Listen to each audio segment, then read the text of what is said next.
Channel இன்னைக்கு நம்ம channel என்ன பார்க்க போறோம்னா அடை அவையல் தான் எப்படி பண்றது பார்க்க போறோம். அடைக்கு வந்து நான் இந்த கிளாஸால ஒரு கிளாஸ் வந்து சாப்பாடு புழுங்கல் அரிசி எடுத்துருக்கேன். உங்களுக்கு வேணா இட்லி அரிசி எடுத்துக்கலாம். அப்புறம் ஒரு டம்ளர் சாப்பாடு பச்சரிசி எடுத்திருக்கேன். மீதி எல்லாமே பருப்பு 4 வகை பருப்பும் அரை டம்ளர் எடுத்துக்கணும்.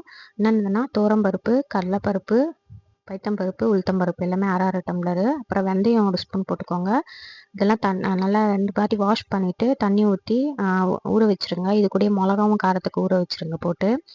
இப்போ இதெல்லாம் 2 ஹவர் ஊறினதும் மிக்சியில் போட்டு அரைச்சிக்கோங்க. இது கூடயே இஞ்சும் பூண்டு கொஞ்சமாக சேர்த்து அரைச்சிக்கோங்க.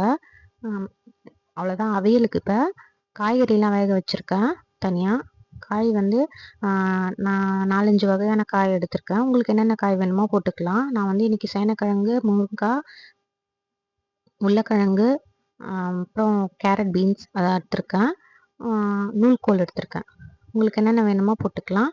இதை வேக வச்சு எடுத்துட்டு அப்புறம் அவியலுக்கு வந்து தேங்காய் பேஸ்ட் வந்து தேங்காய், ஜீரகம், பச்சை மிளகா போட்டுக்கணும். அரைச்சி மைய பேஸ்ட்டை எடுத்து வச்சுக்கோங்க.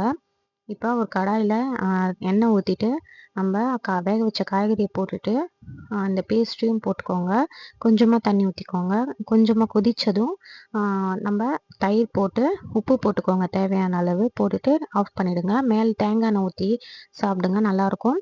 இல்லைன்னா நீங்கள் தாளித்து கூட ஊற்றிக்கலாம் ஃப்ரெண்ட்ஸ். அடை கூட அவியல் சூப்பராக இருக்கும் காம்பினேஷன். ட்ரை பண்ணி பாருங்கள் ஃப்ரெண்ட்ஸ். நம்ம சேனல் பிடிச்சிருந்தா லைக் பண்ணிக்கோங்க. இந்த சேனலை மறக்காமல் சப்ஸ்கிரைப் பண்ணிக்கோங்க. இந்த ரெசிபியை உங்களோட ஃப்ரெண்ட்ஸ் அண்ட் ஃபேமிலிஸ்க்கு ஷேர் பண்ணிக்கோங்க. மறக்காமல் உங்கள் வீட்லேயும் ட்ரை பண்ணி பாருங்கள். பாய் ஃப்ரெண்ட்ஸ், வேறு ஒரு வீடியோவில் பார்க்கலாம்.